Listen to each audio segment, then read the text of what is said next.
We're gonna take a trip right now. Like we always do about this time. This is a journey into sound. Break it down. I'm Kyle Long, and you're listening to Cultural Manifesto. On this week's show, I'll speak with the Indiana music pioneer, Rusty Redenbacher. He's been a fixture of the Indianapolis scene for over 30 years, performing with rock and hip-hop groups, including the Mudkids, Birdmen of Alcatraz, and the Last Four. His versatility and longevity as a musician was recognized by the Indianapolis Star in 2017, who named him one of the top 25 Indiana musicians of all time. 2026 has been a busy year for Rusty. So far, he's released 2 full-length albums and 3 EPs, featuring his work as a beat maker. And he's scheduled to release a full-length rap project later this year. And Rusty will perform live at the 808 on May 28th and the Hi-Fi on May 31st. Over the course of his career, Rusty has performed alongside many legendary figures in hip-hop music, including Eminem. In 1997, Rusty went head-to-head with Eminem in a freestyle rap battle at Scribble Jam in Cincinnati, Ohio. I started my conversation with Rusty by showing him a video of the battle. Oh yeah, I'm very familiar with this footage. So this is me battling Eminem. You might want to try this some other time with somebody else who's more commercial. Rehearsal. Environmental chaos. When I say I'm the boss, just pause. Check it out. You take a loss. You've been up whether you can chew like Mike Tyson against Holyfield. Check it out. I'm breaking down your shield and your armor. I'm the microphone bomber. Check it out. Positive karma. I'm releasing negative energy into your circumference. You cannot run with us because my will just make you look dumb. Oh, Eminem got me, you know what I mean? But I took him to a tiebreaker. I'm gonna start throwing on my porno mags inside the trash. From now on, I'm off the pictures of your ass. This is a mismatch. You probably sipping K. You better beg him to start over and pick a different name. That's me to pick up a lead. Or put your gun in your shirt, get a trick up your sleeve. You walking up the wrong tree. They're gonna tell all of your boys that you just got beat by a honky. Listen, man, there was no stopping that train, you know what I mean? You're just gonna have to accept it. I did take him to a tiebreaker though, you know what I mean? And we were going off the top, you know what I mean? It's not like the rap battles we have now where you go home, you know who you're rapping against, you know what I mean? I show up at Scribble Jam and first you got to battle to get into the round of 64. So there's like hundreds of rappers, you know what I'm saying? I got in round 64, I won my first round, or first 2 rounds, I think. And then I think this is the round of 16 or whatever. But you know what I mean? I had been watching him all day and I knew, oh, this guy's got something. He's going to say some wild stuff to me, man. Like he's going to say something terrible and I might lose my mind.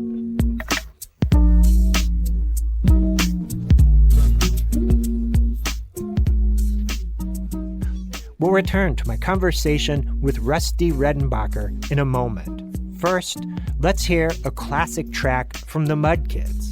Off their 2001 album, Higher, this is No Hate. I got a head full of 3 Red Bulls, dreadful for you herbs when I stay up to write. Yo, I stay on stage to keep it tight. Wax a mic, check me, I'm spinning out every Wednesday night. Jones on my right, peace. I handle mine all around, innovator, creator of the #1 sound. Foundation, way back, anybody can rhyme like that. I'm not hating, I rep the nation. We use this as stimulation in everyday conversation, simulation. The same themes, schemes, aggravation, temporary pop sensation, regurgitation. That was the Mudkids with No Hate. And my guest this week is the Mudkids co-founder, Rusty Redenbacher. Let's join our conversation.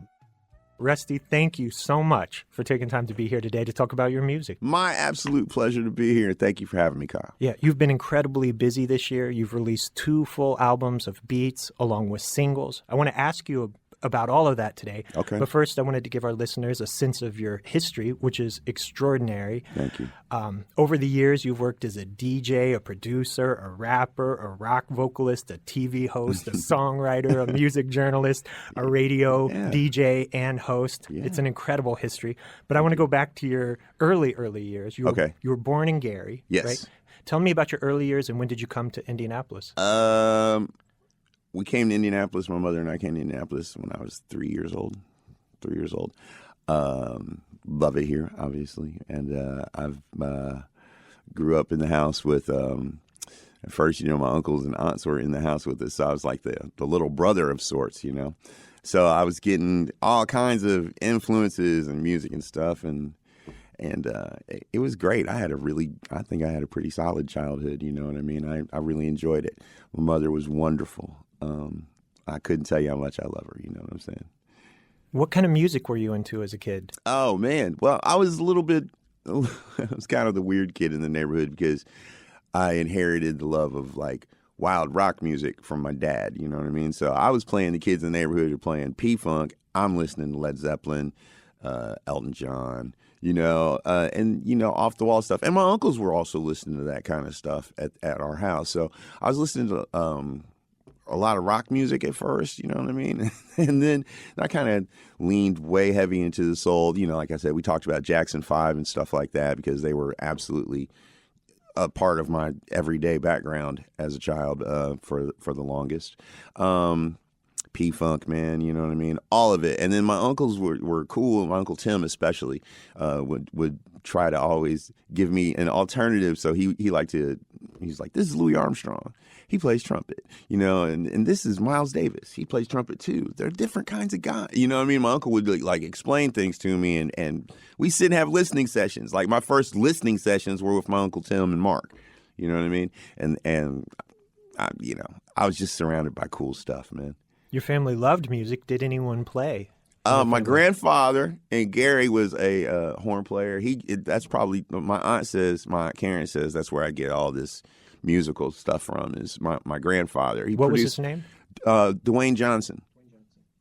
Dwayne Johnson, affectionately known as Dotes.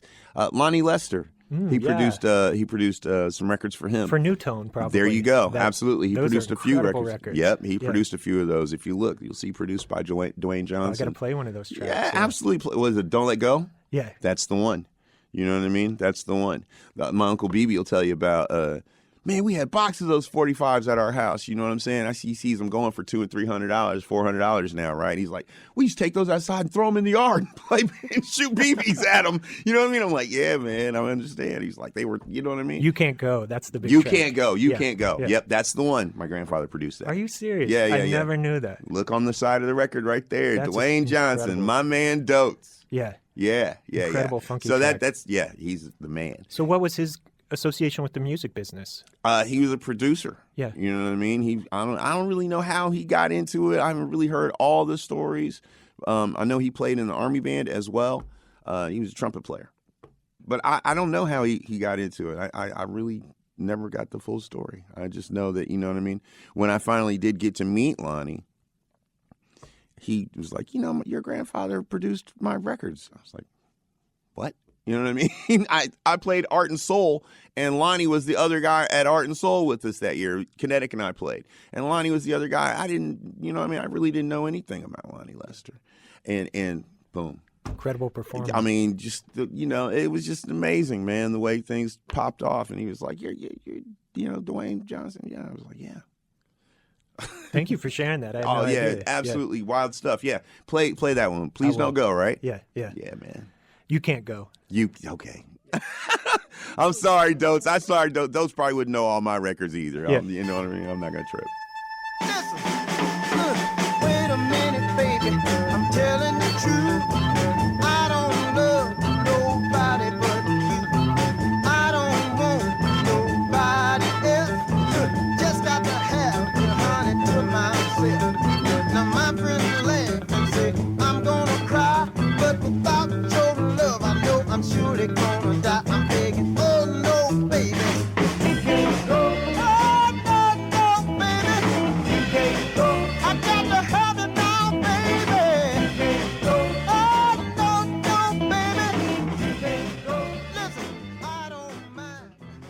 went to Broad Ripple High School, from what I know. did. Were you playing music? Were you in bands? Were you rapping as a young person? I started rapping as a young person. You know, Run DMC and LL Cool J absolutely turned me out. If you listen to me now, you'll still hear LL Cool J, early LL Cool J in my tone, and a little bit of Public Enemy in my delivery. You know what I mean? Like, that stuff absolutely shook my world up.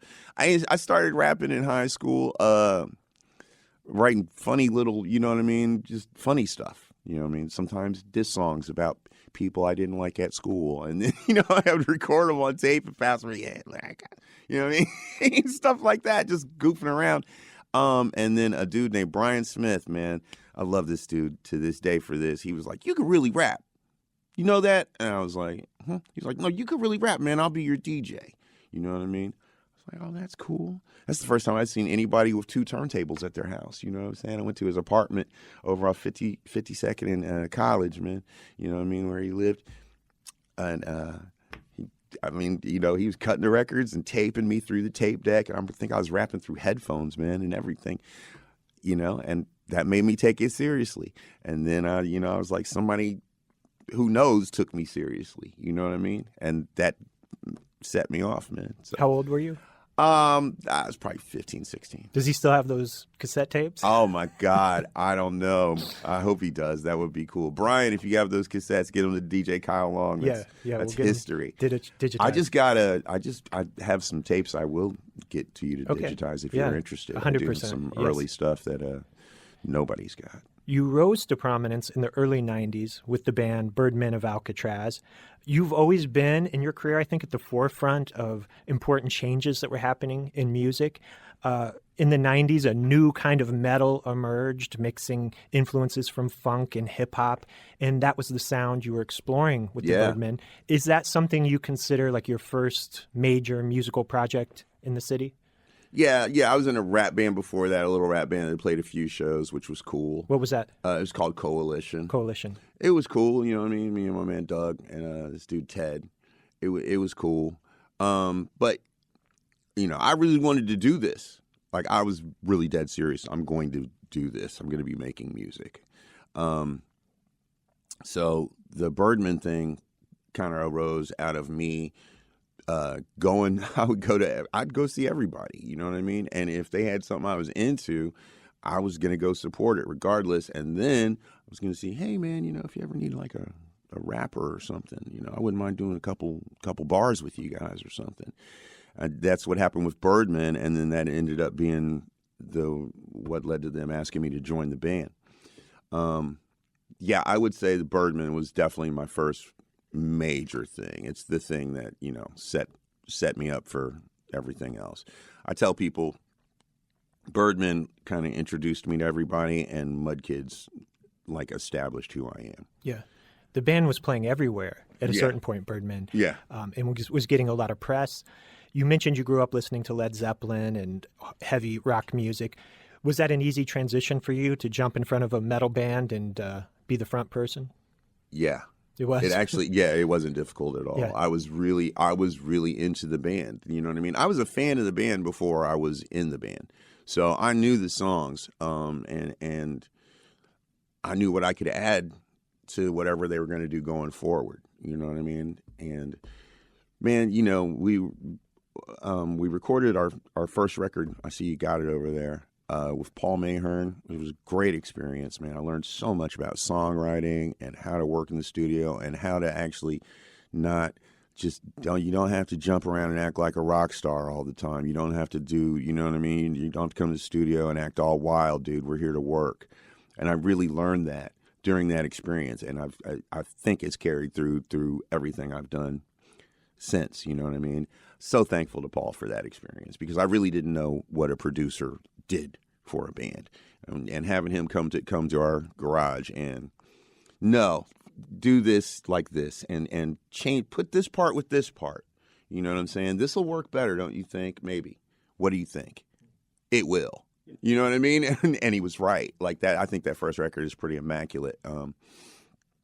But we got to flip mode which is ended up being pretty much a signature song for the Birdmen, and that's the one where I'm like, I'm going off, you know. MCs who be dissing, stop looking, listen, they come up missing when I'm in the house, like your ever-loving kitchen. Hey, do them, my trigger fingers itching, I'm writing the stuff, lighting them up, but this will get the, you know what I mean? I'm just going off, top speed, shout out Top Speed, going off, big raps, big metal, big thing. When we recorded that song, Paul Mayhern was like, that's your record, and that's what you guys need to be doing. Everybody get in the flip mode. Everybody get in the flip mode. Everybody get in the flip mode. Check it out, cause I'm about to flip. MCs be this, you just stop looking, listen, they come up missing when I'm in the house like your ever-loving kitchen. Hey, dude, I'm just hitting my trigger finger itching. I'm writing the stuff that's lighting them up with a flick of the switching. Get off my tipping when I'm rocking the mic. Got some ice cream, you wanna lick? Like, I tell it and sell it like a con man. Out of peel, dark man down with the Ron man go. Switch my flow to a bando. Let's have the jam go bam, bro. I feel delivered, but I'm real. I get down and rock the fucking Birdman, I reckon. I'm Kyle Long, and you're listening to Cultural Manifesto. We just heard the Birdmen of Alcatraz with Flip Mode, featuring Rusty Redenbacher on vocals. And Rusty is my guest this week. Let's return to our conversation as we discuss his work with the Mudkids.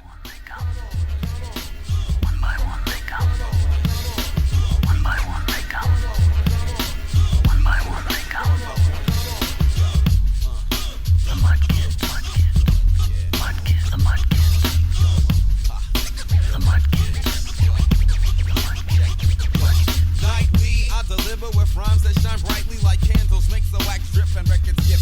I drop hits like Timothy Leary, electric Kool-Aid grenades, purple haze in your eyes, you can't hide behind shades. I'll melt your Ray-Bans. One of the defining projects of your career in music is the Mudkids, a group you co-founded with Tyler Knapp around 1997, 1998. Yep. This was the time of the emergence of underground hip-hop. Yeah. And you played with many of the iconic figures in that scene, from the Jungle Brothers to the Roots to Black Alicious, the Black Eyed Peas. Toured with Wu-Tang, played a couple days with Wu-Tang. We were playing with everybody. Yeah, it's incredible. I was a massive fan of this group. You were one of the few groups in town kind of exploring this style. Indiana was very influenced by the gangsta scene in the West Coast. Tell me about putting this group together and being intentional about creating this kind of different sound here in Indianapolis. Okay. I met Tyler at what is now the Jazz Kitchen. At that time, it was called Kilimanjaro.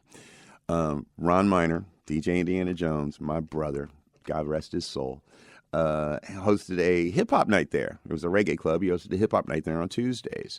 And I went in on one of the Tuesdays to hang out. And there's Tyler sitting in the corner over there with a box of tapes. I'm like, what's up, man? You know, I introduced myself to him. He's like, hey, you know, I'm Tyler. I go by El Mass. I make these beats.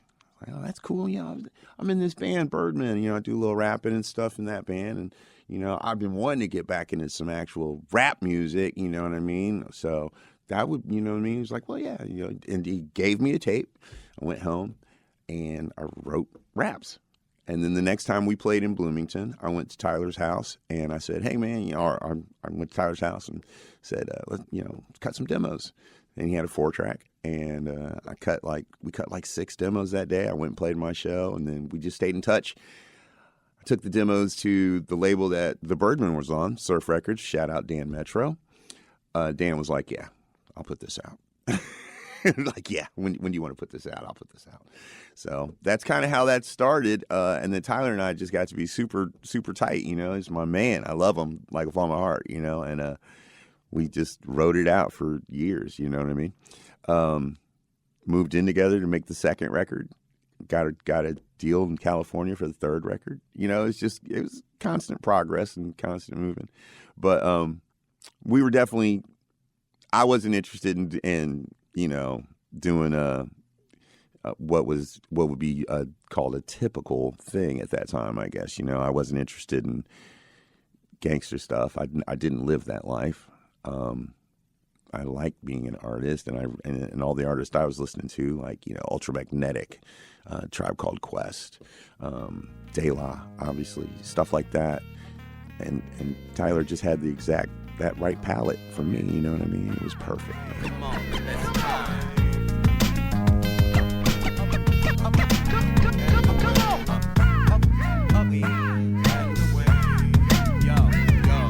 is real if you ain't real with your real self. Understanding self-power and all you're going for self. You forgot what the letters stand for. MCs move crowds, MCs make certain MCs on many colors. Mad creeds, motivating children to make consciousness, maintain composure. You thought it's good for Mac and cuties. My foreclosure on your house is based on your minimal contributions. Fake MC, whack MC, sucker MC, your mass contusions. You ask for bruising, snoozing on a kid who know I'm on the X, who on the tracks while you hit sacks. My exact format, extract blood from stones and needles from haystacks. If you didn't grow up at that time, it's hard to explain how deep that G-funk, gangster funk sound was in Indianapolis. Everywhere, yeah. And no disrespect to sure, it. no. It's just lots of great groups, NAP and absolutely, all of them. man. You know, Tip Street Posse, all kind of stuff. We go back. You know what I mean? Like I said, but you made this album at a time when the original A Tribe Called Quest was still active. You were part of that original movement of underground hip hop. Yes. How hard was it to kind of get an audience for that in Indianapolis at the time? We kind of started on second base with it because the Birdmen were pretty popular, and I was, you know what I mean, I had my foot in these doors, so you know what I mean, I could get us some opening slots here and there, you know what I mean? And it was kind of shocking how quickly people took to it, actually. We put the first record out, actually, at a Birdman show. We opened for the Birdmen, and, like, the vibe was, oh, you know what I mean? Like, they're ready for this. They're kind of past that, and they're ready for this. And you know, the Birdmen had been working for so long, and it started to become a little bit more difficult to get things done. And it's very easy to get things done with this guy because me and this guy are just locked in. You know what I mean? Tyler and I are just locked in on this music. As soon as he sends me a track, I'm boom, boom, boom, boom, boom, boom, boom, and I can record it. You know what I mean? It's not like getting 13 or 4 guys together, 5 guys together to write a song, and then you got to deal with 5 egos and all this other stuff, right? I'm Ron Poppin', Rusty Redenbacher, smashing up your chakras and toxicate you like vodka on the rocks. Stop you in your tracks, make your vocals match. We got international options, vocals catch up. Get up the mustard and no horseradish. Had it with your crab bitches, smack them all ass backwards. Whip around your cabbage like a halo. Shaky for your pesos. You must be on that yayo. Around get KO. Got your chicken side kicking like Kato. Ish like NATO. People seem to really, really appreciate it and take to it because I think they were ready for us, I think, honestly. And we delivered because we played great shows. We put out great records. I was going to say good records. Nah, they're great. They're great. Yeah. They're great. I mean, you were getting reviewed in The Source. You were getting tons of coverage for this music. Yeah. Yeah, man. Got a lot of decent press, man. And once again, that's Jones, man. You know what I mean? We had, like I said, DJ Indiana Jones, Ron Miner was our manager. Him and a guy named Mark Simon were working together on this project, actually.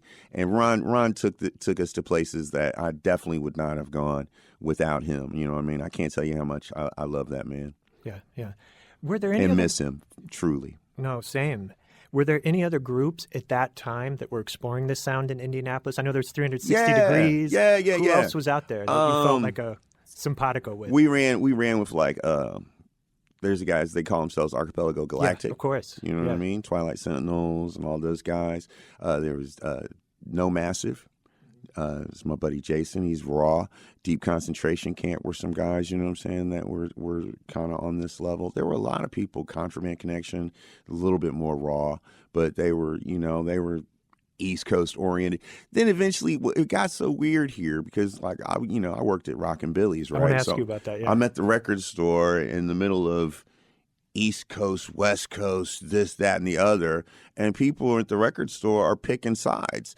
And you know what I mean? I'm like, we live in Indianapolis and it has nothing to do with us. And, oh, man, y'all make that old East Coast stuff, man. You know what I mean? People used to, really blow us off. Like, some people would blow us. Yeah, it's that East Coast. You listen.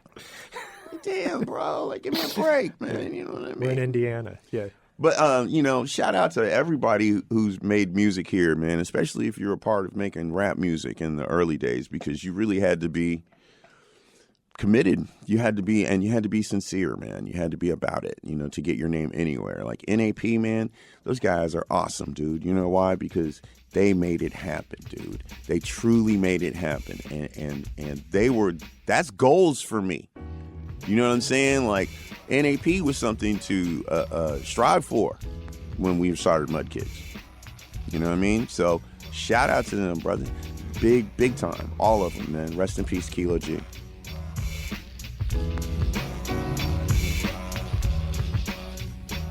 We'll return to my conversation with Rusty Redenbacher in a moment. First, let's hear another track from the Mudkids off their 1998 album, 4-Track Mind. This is Freak Ya.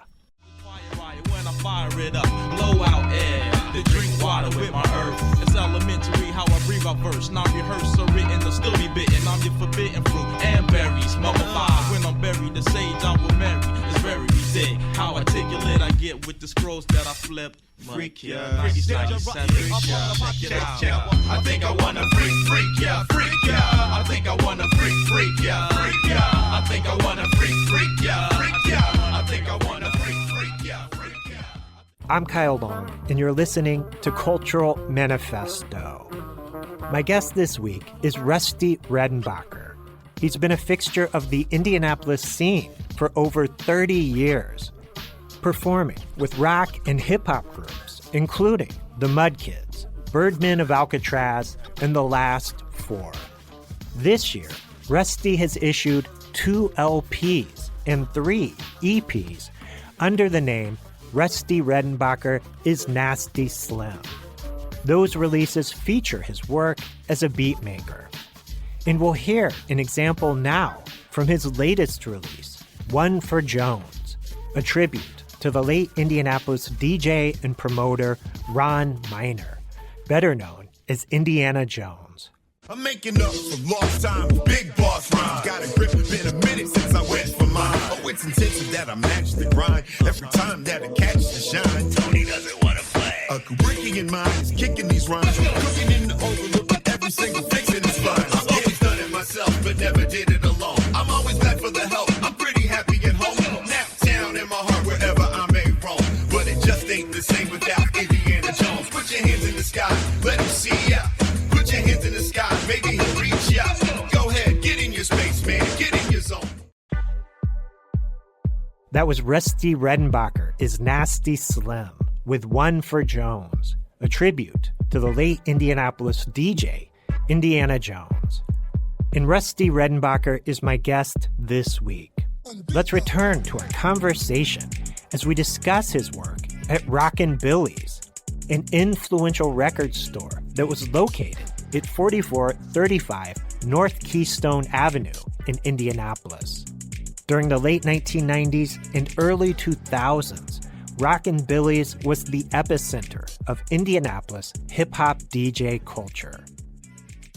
I wanted to ask you about Rockin' Billy's. They sold 12-inch rap singles at a time when that wasn't omnipresent in the city, and also mixtapes. There was a whole glass case full of mixtapes. Tell me about the influence of Rockin' Billy's on you and in the DJ culture in Indianapolis. Oh man, Rockin' Billy's was the greatest, dude. It was the best record store in the world. Yeah, we sold a lot of 12-inch rap singles. It was where the street DJs, the hip hop DJs, everybody was coming to shop. You know what I mean? Because we had the wax. It was phenomenal, man. We had, we served a hip hop community that I wasn't into contact with a lot until I worked at Rockin' Billy's. Now I know I'm meeting everybody. You know what I mean? I'm meeting all these gangster rappers. I'm getting to talk to people. I'm meeting all the street level DJs. It's great, man. I love this. You know what I mean? The mixtapes, man. What can I say, dude? I've met some remarkable people through the mixtape culture. People would put mixtapes out, right? It'd be 90 minutes long with all this music, and the whole thing is just seamless, man. The king of it is JF, no question.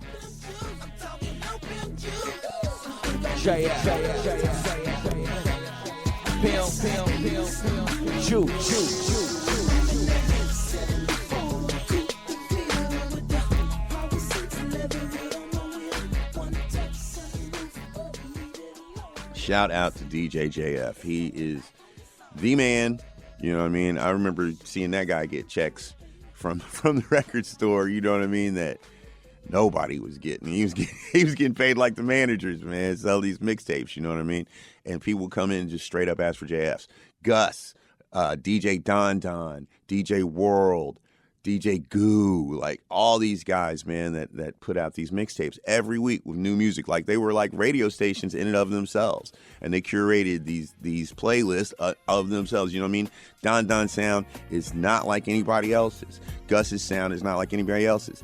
JF's sound is not like anybody else's. And he's pretty much the template.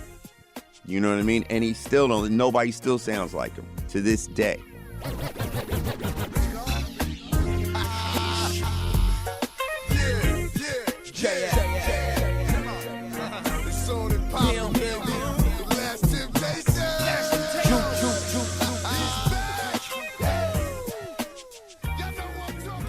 These guys are all super dope, you know what I mean? And I would listen to these DJ Tech, I can't forget DJ Tech.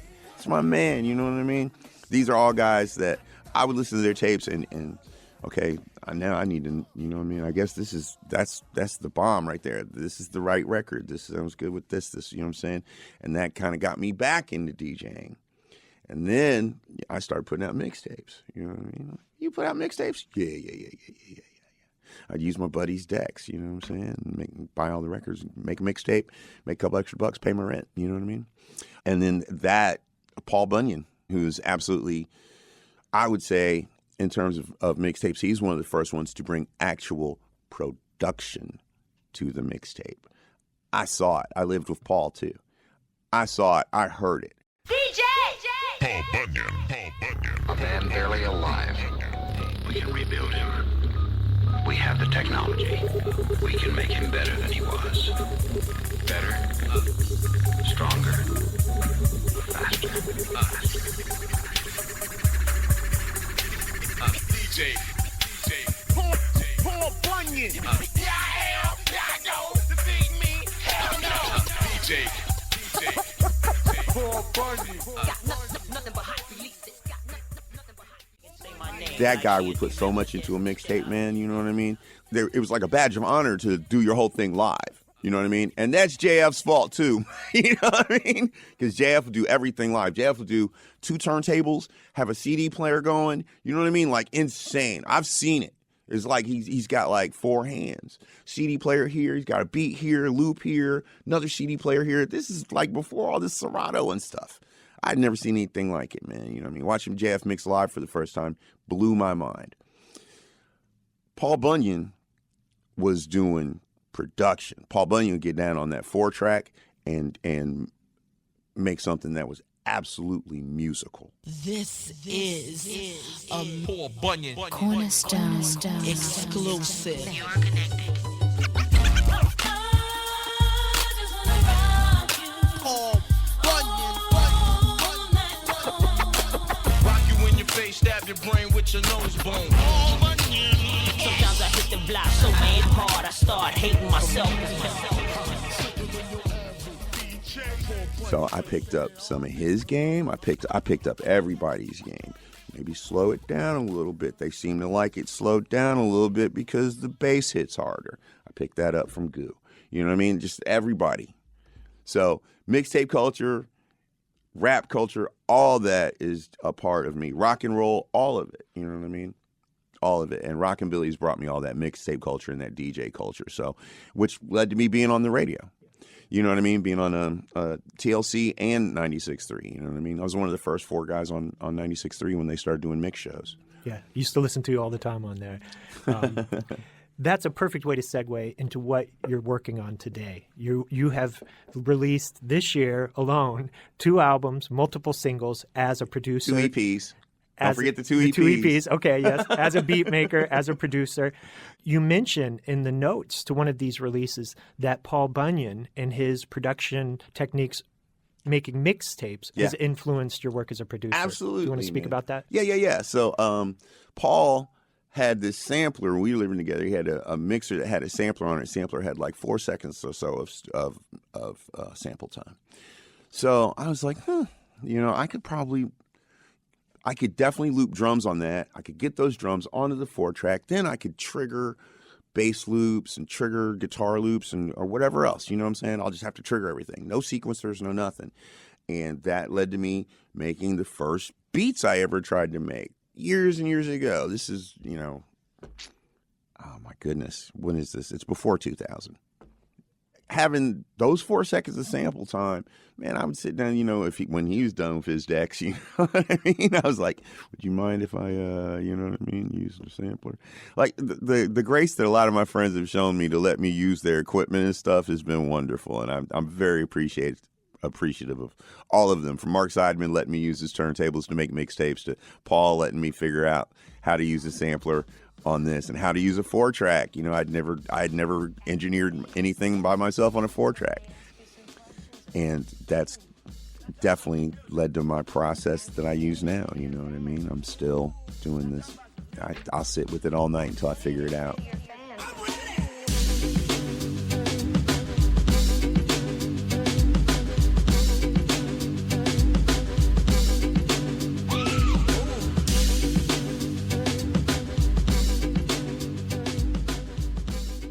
You mentioned the background you have, your taste in music from rock to hip hop to soul. That's all referenced in these beats as well. Yeah. I can hear little samples of everything from Bo Diddley to Shuggy Otis. Yeah. Tell me about this is sample based hip hop production. Right. Tell me about your work sampling and what you're putting into these beats. I have things that, songs I love. So it's like, well, how can I reinterpret that?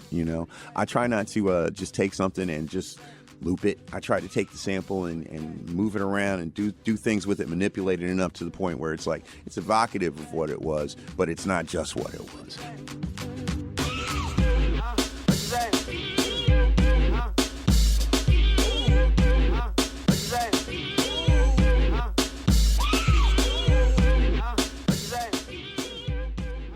You have a dedicated page for all these beats. Rusty Redenbacher is Nasty Slim. Rusty Redenbacher is Nasty Slim. You mentioned your goal was to release 50 tracks by May. You're pretty close, right? My goal was to have 50 tracks. Gotcha. By May. Yeah. Well, you probably hit that. Oh, I'm way past that. Yeah. Way past that. Like, what's really a trip about this is I didn't know how to use the equipment that I'm using or the programs I'm using and stuff. I didn't know any of that until December of last year. I literally have just learned this stuff in the last 4 months. Everything you're hearing, this is me taking all this stuff that we've talked about in the previous part of this interview and applying it and you know what I mean? And now it's again every day with this. Boom, boom, boom, boom, boom, boom, boom. And I feel it. See it. I'm getting better and better. The only way to figure it out is if you're getting better and better is to keep putting stuff out.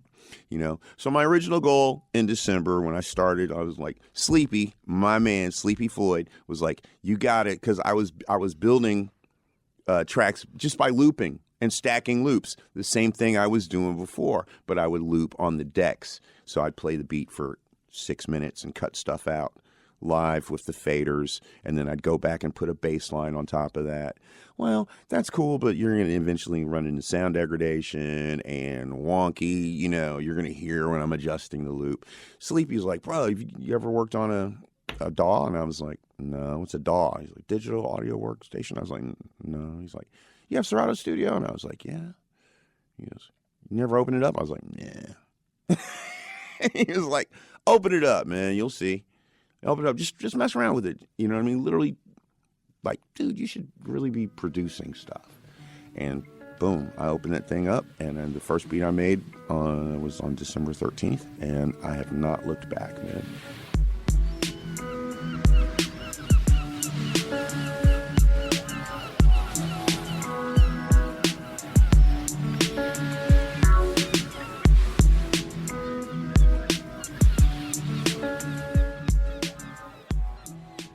it's a whole new world for me, and I'm so excited about the music that I'm making right now. Yeah, it feels like you're at the beginning of a new direction in your life as an artist. Yeah. You have a vinyl release out now. Yeah. You've rapped on a couple of the beats you've put out. Both of the albums end with raps. Before we wrap up, tell us about the the future of this project. Rusty Redenbacher is Nasty Slim. I guess I can go ahead and I'm going to announce this. I'm putting out a rap album in August. I'm putting out a full rap album in August. I had been Chris from Front Porch Records, who has been absolutely instrumental in my development as a producer and an artist and a person over the last 4 months. Man, I love this man. He was like, what do you think about doing a rap album? And I was like, my original intent when I started making all these beats and all these house tracks and stuff. So I started with house because I just told you I came from doing the house clubs and stuff, like, Gary, Indiana, summers in Chicago, I'm listening to WBMX, you know what I'm saying? Boom, boom, boom, boom. I was into it. So I started with the house music. So I felt like I had a grip on that. And then obviously hip hop was kind of a thing I obviously felt like I have a grip on. But once I started making the hip hop beats, I was just stockpiling all these beats. And I would send them to people and be like, I'd really like for you to rap on one of my songs, one of my tracks, if I got, if you don't like these, I got more. I'm making new tracks every day. And I just kind of kept sending tracks to people and fishing and posting. I'll make a little content of something and, let people know this is what I'm doing now. And it's kind of slow at first, and that's cool. But like I said, it's only been 4 months, man. So just give it time, Just keep putting the stuff out there. And somebody finally hit me back. My buddy Ideal, from Midwest Hype, hit me back.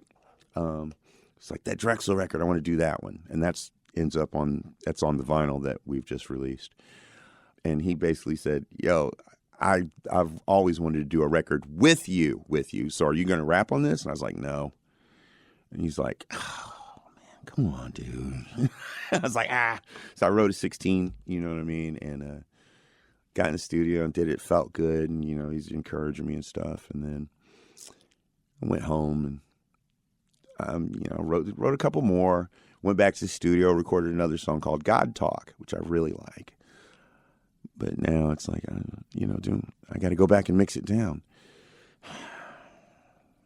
Man, I need to just get a microphone.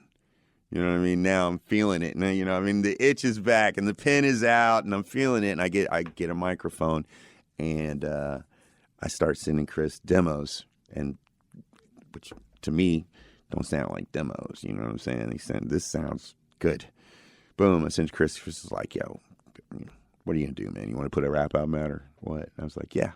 So, yes, there is a rap album on the way. The target is August. I don't want to tell you the title or anything yet, but if you're messing with me on any of the social media, you'll see I'm releasing snippets and, putting some content up and letting you see what I'm doing. Another big part of this is sharing the process with everybody. I'm way into that. I want people to know I am actually doing this work. This is happening and I'm doing this every day. You know what I mean? Yeah. I'm looking forward to hearing the record. Rusty, we've been talking for an hour and, barely scratched the surface of what you have done as an artist in Indianapolis. As we wrap up, any final thoughts you want to share with the listeners here in Indiana? Oh, man, everybody out there, just follow your dreams for real, man. Just keep doing what you believe in and move forward with a spirit of respect and grace, and it will work out for you, you know what I mean? Remain humble and keep jamming and put it out there. Let people hear what you're working on. Let people see your art. Let people hear your art. Let people talk to you about your art. You know what I mean? Appreciate everyone who has an opinion, even the bad ones, Russ, I can't thank you enough for being here. I've been listening to your music for almost 30 years. I love you, Kyle, man. Still have all the records I bought from you at Rockin' Billy's. I appreciate you, man. Appreciate you being here. Thank you so much, you guys. Stay with me. Rusty Redenbacher is Nasty Slim. Perfect.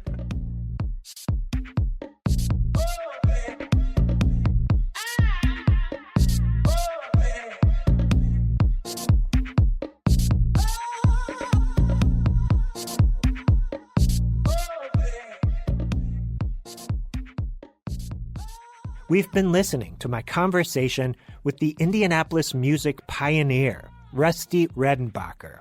He'll be performing live on May 28th at the 808 and May 31st at the Hi-Fi. We'll end with another track from his most recent release, titled One for Jones.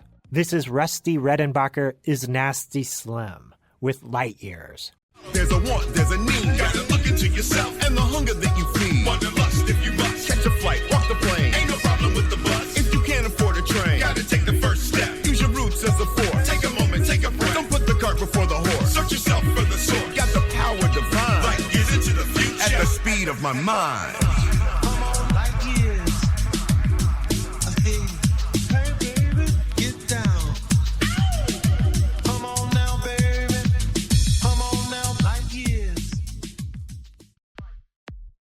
That was Rusty Redenbacher is Nasty Slim with Light Years.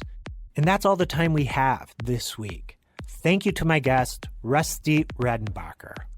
If you appreciate the arts and culture programming you hear on this station, please consider making a donation now at WFYI.org/give. And check out the Cultural Manifesto podcast at WFYI.org or wherever you listen to podcasts. Cultural Manifesto is hosted and produced by me, Kyle Long.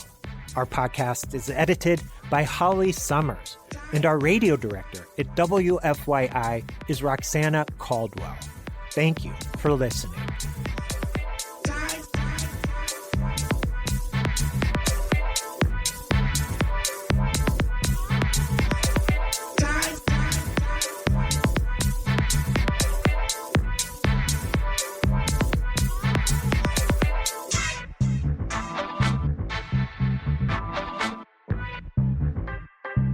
Love me.